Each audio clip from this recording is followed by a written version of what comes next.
Hello tout le monde, alors je suis heureuse de vous retrouver aujourd'hui pour vous continuer à vous présenter des livres pour apprendre l'oracle de Béline. Donc hier je vous ai présenté le livre de Claude Darche et de Alexis Tournier. Aujourd'hui on va regarder les 10 meilleures façons de tirer le Béline de Colette Sylvestre Herbel. Donc c'est une voyante qui exerce à Paris, qui est très connue, elle a fait beaucoup de livres, notamment également sur le tarot, le Béline bien sûr et le petit Lenormand. Donc c'est un livre qui est assez vieux, alors je ne sais pas si on le trouve encore, c'est aux éditions Jacques Grancher, et il était à l'époque à 95 francs. Alors il faudrait regarder sur Amazon si on peut encore le trouver ou sur Vinted. Donc Colette Sylvestre Herbel, spécialiste du tarot dont les nombreux ouvrages publiés sur le sujet font référence, exerce à Paris une activité qui se partage entre les conférences, les entretiens individuels et l'enseignement des arts divinatoires. Donc ici, vous trouverez ici le tirage qui convient le mieux à votre demande ou à votre préoccupation du moment. Vous aurez recours quotidiennement à ce support riche en conseils où pour chaque carte correspond son interprétation selon son emplacement. Et cela pour les différentes méthodes employées. Alors, on va regarder de suite. Donc, voilà. Ici, Colette Sylvestre. Donc, on a un petit mot. Donc ici, on va retrouver du même auteur. Donc je vous rapproche la caméra si vous voulez faire une capture d'écran pour voir tous les livres que vous pouvez trouver pour cet auteur. Ici, on a donc une petite citation. « Et d'un esprit calme et plus pur, loin des douleurs que tu cisèles, regarde tourner dans l'azur les colombes aux blanches ailes. » Tristan de Rheims. Donc, on a une introduction. Lorsque l'on a pris conscience que l'oracle de Béline peut réellement aider à dépasser les difficultés de la vie quotidienne, on n'hésite plus à avoir recours à ce support riche en conseils et facile d'interprétation.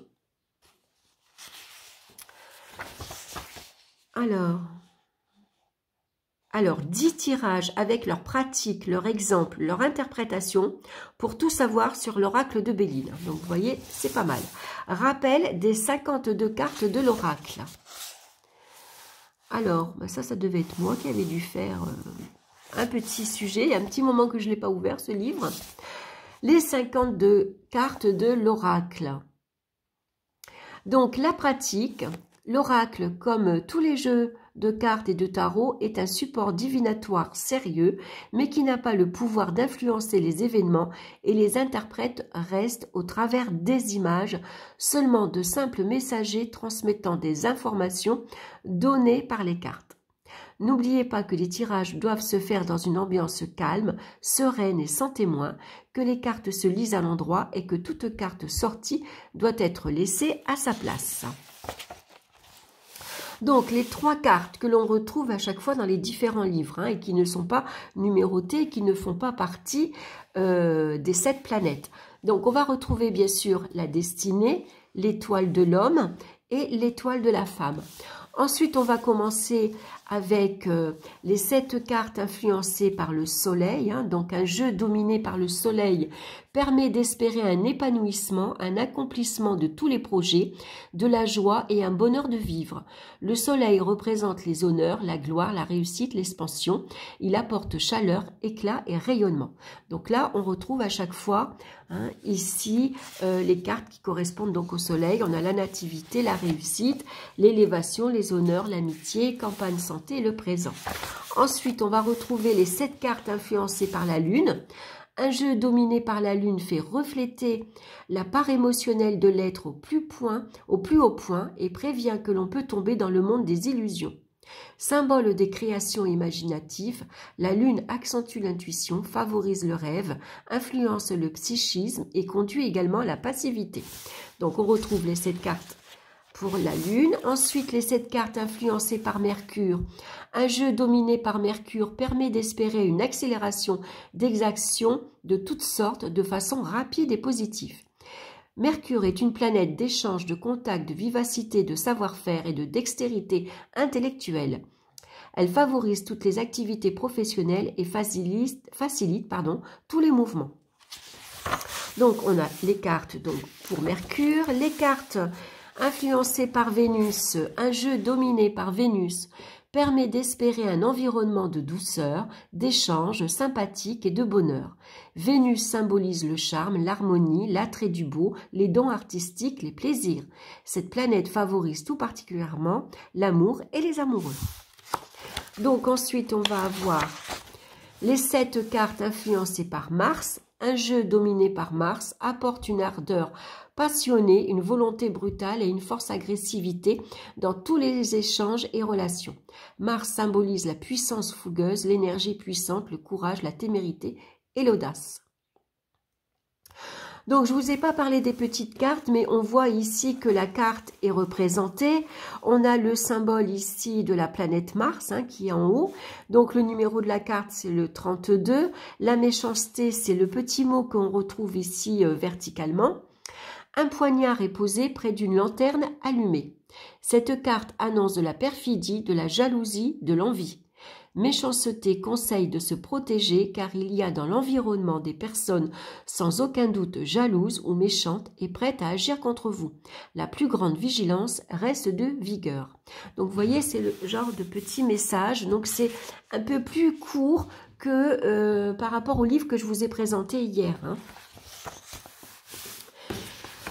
Donc ici, les cartes influencées par Jupiter, un jeu dominé par Jupiter apporte chance et expansion, l'épanouissement, la réalisation de toutes les espérances et le triomphe des entreprises diverses.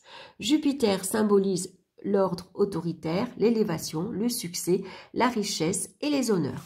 Et on retrouve à chaque fois donc les 7 cartes qui sont associées à Jupiter. Ensuite, on va avoir les 7 cartes influencées par Saturne, Un jeu dominé par Saturne annonce les retards, les obstacles, les épreuves, mais aussi la patience et la réflexion, la concentration et la recherche intérieure. Saturne symbolise le repliement, l'introversion, la méfiance et l'avarice. Alors, ce que j'aime bien, c'est que c'est court, mais c'est très clair. On a ici donc la symbolique de la planète à chaque fois, c'est intéressant. Ensuite, on va retrouver le nom de la carte avec le numéro de la carte et son nom. Donc, on va avoir une courte description de la carte. Ici, c'est une vieille femme pieds nus courbée sur une béquille avance en tendant la main. Cette carte annonce des complications de toutes sortes, des afflictions diverses ou la malchance. Infortune, mais dans une situation d'épreuve et de tristesse, la recherche d'une aide psychique, morale, financière ou affective marque fortement cette carte saturnienne. Donc j'aime bien parce que c'est clair, c'est précis, c'est simple à comprendre, et voilà. Et je trouve ça parfait. Donc c'est un livre qui convient très bien aux débutants. Ensuite, on a les 10 meilleures méthodes de tirage. Alors, la méthode express. Ce tirage est le plus simple et le plus rapide à interpréter. On utilise seulement 7 cartes de l'oracle. Donc ici, elle vous dit la réussite, la découverte, vol-perte, la paix, l'accident, le bonheur, le cloître. Ces 7 cartes sont mélangées par le consultant qui prend le temps de les mêler en pensant fortement à la question qu'il veut poser. Après le temps de la réflexion, le consultant tourne une seule carte qui donnera la réponse à la question posée. Donc, si vous tombez sur la réussite, ça donne une réponse très favorable et très rapide, puisqu'elle accorde le succès, la réussite en tout domaine et sans aucune restriction. Si vous tombez sur la carte vol-perte, par exemple, ça donne une réponse défavorable, puisqu'elle informe le consultant qu'il doit rester prudent dans ses actions et se montrer plus méfiant face à son entourage. Donc, vous voyez, on a à chaque fois le petit message qui correspond à la carte. Donc, c'est assez simple. Vous prenez vos 7 cartes, vous les mélangez, vous posez votre question et suivant la réponse, vous n'avez qu'à vous référer de suite ici au petit texte. Maintenant, vous pouvez aussi travailler intuitivement avant de vous référer au livre, puisqu'on a le nom sur la carte, ça vous donne déjà une idée. L'image également, elle vous renseigne. On voit de suite qu'entre la chauve-souris et ici la réussite, on voit de suite que la carte ici est positive et qu'ici elle est négative. Donc déjà, vous allez déjà par vous-même comprendre très vite la réponse à votre question. Donc le tirage de l'espérance à chaque fois. Donc pour une espérance affective, Là aussi, hein, elle nous explique pour une espérance matérielle, pour une espérance professionnelle, pour une espérance de voyage. Donc, on va choisir certaines cartes et on va en tirer d'autres qu'on va mettre en face et on va avoir le message. Hein. Donc, les exemples donnés correspondent aux souhaits les plus fréquents. Si le consultant exprime d'autres souhaits, il suffit à l'interpréter de déterminer dans le jeu la carte correspondant à la demande et de pratiquer ensuite le tirage comme indiqué ci-dessus. Donc par exemple, pour une nouvelle, vous prenez la carte de la nouvelle, vous battez votre jeu, vous tirez une carte, vous la mettez en face et vous allez comprendre que, par exemple, si vous avez la réputation, la renommée ici, vous allez, c'est des nouvelles que vous allez apprendre concernant votre réputation. Et vous allez comprendre que votre réputation, elle a une bonne, comment dire, vous êtes bien vu. Hein, on vous estime, on a une grande, comment dire, on vous voit comme quelqu'un qui a une bonne réputation, qui est honnête, qui est clair, qui est franc, une belle personne en fait. Donc ensuite, on va avoir le tirage mensuel. Donc, ce tirage peut s'effectuer au début de chaque mois. Il donne un élément pour les 4 aspects essentiels de la vie quotidienne, soit les sentiments, le relationnel, les activités, le travail, l'argent et la santé. Donc, on va tirer, donc ici, on va mettre en premier la carte du consultant. Donc, si vous êtes un homme, vous mettrez la carte de l'homme. Si vous êtes une femme, vous mettrez la carte de la femme et vous tirerez 4 cartes. Hein. Donc la première, elle va vous parler des sentiments, la deuxième de votre vie professionnelle, la troisième de l'argent, la quatrième de la santé. Donc c'est des tirages assez simples. Hein. Donc à chaque fois en plus, vous voyez, vous avez l'explication, voilà. Donc interprétation de la carte en position 1. Et vous avez toutes les cartes. Hein. Pareil en position 2, 3 et 4. Donc vous voyez, c'est très complet. Hein. D'ailleurs, j'ai mon livre qui se décolle. Vous voyez, il va falloir que je fasse attention si je ne veux pas le perdre. Voilà, interprétation de la carte numéro 4. Donc pour la santé du consultant, vous avez ici les 54 cartes avec ici donc la petite phrase. Donc par exemple, si vous tombez sur la carte amitié, excellent moral et bonne énergie physique. Si en numéro 4, vous tombez sur la carte l'union, aucune préoccupation ne viendra troubler le consultant. Vous voyez, tout est indiqué, tout est dit. Hein, et à chaque fois, on a les messages, donc c'est super simple, super clair et très facile, surtout pour les débutants. Ensuite, on a la méthode des prénoms, donc ça c'est facile. Si votre prénom fait 7 lettres, vous allez tirer 7 cartes. Hein. Donc ensuite, voilà, donc Marie-Christine, donc là ça fait 14 lettres. Donc on peut également à chaque fois les recouvrir. Hein. Donc suivant votre nom, s'il est court, si par exemple vous vous appelez Jean, ça fait que 4 lettres, vous pouvez recouvrir donc jusque 3 fois ces 4 lettres. Ensuite, on a le tirage hebdomadaire. Donc là, on va mettre la carte de la consultante. La 2, elle précise vos potentialités, vos atouts à exploiter ou vos faiblesses dépassées pour la semaine. La carte numéro 3 indique les vibrations positives ou négatives provenant de l'extérieur pour toute la semaine. La 4e carte annonce la surprise, l'inattendu ou encore la synthèse des cartes tirées. Et vous avez à chaque fois donc le message des cartes en position 2 et 3. Vous voyez, franchement, elle a énormément simplifié le travail, je trouve. Hein. Donc, ensuite, qu'est-ce qu'on va avoir? Donc, le tirage de l'évolution. Alors, je ne sais pas si j'ai pas raté ici. Alors, ah non, d'accord. On a à chaque fois... ok, ça, les explications. Donc, ensuite, on va avoir le tirage de l'évolution. Donc là, c'est un tirage en 9 cartes qu'on peut faire avec le tarot également. Hein. Donc, la première ligne va représenter les énergies, les forces, les potentiels acquises. La deuxième ligne indique le présent, la ligne de conduite à suivre. La troisième ligne informe les influences futures et des possibilités d'aboutissement de projets. Donc, vous avez un exemple de tirage de l'évolution. Ça, c'est super. Alors, si vous voulez bien comprendre ce tirage, je vous conseille de reprendre les mêmes cartes, de les positionner face à vous, hein, dans la même position où elles sont posées ici. On refait le même tableau et puis vous lisez la description, hein, l'explication. Et comme ça, on mémorise mieux parce qu'on a un aspect visuel. Hein, donc, on mémorise beaucoup mieux. Le tirage en croix ou la question, ça c'est le tirage classique. Hein. Donc là, on va mettre la carte de la consultant ou le consultant.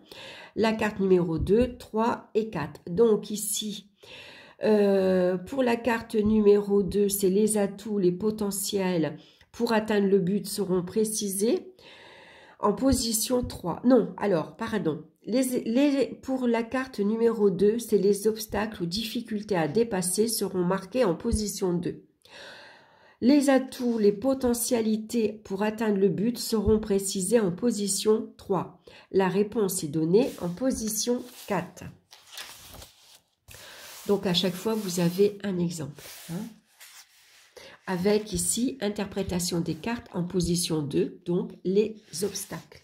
Donc, vous voyez, tout est bien expliqué. Voilà, si vous n'avez pas envie de vous tracasser, de vous prendre la tête, il suffit d'aller directement à la carte qui est sortie. Vous avez votre réponse de suite.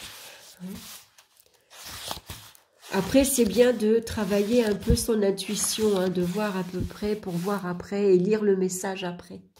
Hein, donc, on a la méthode du fer à cheval. Hein, là, c'est pareil, c'est un tirage en 7 cartes. Donc, à chaque fois, vous allez retrouver donc toutes les cartes, hein, les positions 2 et 3. Hein, tout est très bien expliqué à chaque fois. Ensuite, on va avoir le tirage en étoile. Donc, ça, c'est un tirage en 5 cartes. Hein, donc, on va mettre la carte de la consultante ou du consultant. La position 2 précise les vibrations positives ou négatives du moment. La carte 3 donne l'ouverture ou le blocage à venir. La carte 4 indique les aides et les appuis pouvant venir de l'extérieur. Et la carte 5 donne la réponse. Donc, c'est des petits tirages avec pas beaucoup de cartes, ce qui est vraiment sympa. Et puis, on va retrouver, bien sûr, la grande roue. Hein, donc, ça s'appelle la roue astrologique. Hein, puisque ici, on va parler, je pense, des 12 maisons astrologiques. Donc, ça, c'est super intéressant. Hein, donc, ici, vous avez que la position 1 va parler du caractère du consultant. La position 2, la maison 2, parle de la situation matérielle, comment vous gérez votre argent et comment vous le gagnez. La maison 3, c'est les petits déplacements, c'est les nouvelles, c'est votre entourage familial. La maison 4, c'est la maison et l'ambiance familiale. La maison 5, c'est la vie sentimentale et les enfants. La maison 6, c'est le travail et les activités en général. Hein, ça peut parler de vos loisirs également. La position 7, c'est la vie extérieure, ça parle de votre conjoint. La maison 8, c'est les capitaux, hein, c'est les dépenses, c'est les rentrées d'argent. La maison 9, c'est les voyages, c'est les études et c'est la spiritualité aussi. La maison 10, c'est les ambitions, la position sociale. La maison 11, c'est les acquis, les appuis, pardon, et les relations. C'est vos projets que vous allez mettre en place. Et la maison 12, ça correspond aux épreuves et à la santé. Donc, on a à chaque fois, vous voyez, toutes les cartes, tout est indiqué suivant que vous tirez, interprétation des cartes en position 3 et 9. Vous voyez, tout est expliqué. Elle reprend à chaque fois toutes les cartes. Donc, en position 7, par exemple, vers quelle énergie vous vous tournez, ça parle de votre conjoint également, de votre mari. Donc là, une fois de plus, elle reprend toutes les cartes dans cette position, dans cette maison 7, et elle vous donne son interprétation. Donc vous voyez, c'est vraiment un livre très complet, très facile d'interprétation. On a bien sûr un petit mot, la conclusion, ces quelques exemples vous prouvent que l'oracle de Béline est d'une utilisation simple et à la portée de tous. Donc ici, on va retrouver la table des matières. Donc on a à peu près 209 pages.